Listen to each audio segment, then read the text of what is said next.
আজকের পদ্য অসুখ, কবি রুদ্র গোস্বামী। আজকাল কি যে উল্টোপাল্টা বায়না শিখেছে ও, যখন তখন এসে বলবে ওর একটা আকাশ চাই। আর আমিও বোকার মতো সব কাজ ফেলে ওর চোখের মাপের আকাশ খুঁজতে থাকি। শুধু কি তাই, তাতেও আবার ওর আপত্তি। এটাতে বলে মেঘ ভর্তি, তো ওটাতে একঘেয়ে আলো।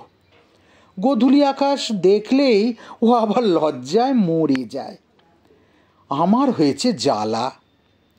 মেঘ থাকবে না, রোদ থাকবে না, এমন একটা আকাশ আমি কোত্থেকে খুঁজে আনবো? গোলাপ হবে অথচ কাঁটা হবে না, রংটাও আবার লাল। এমন আবার হয় নাকি?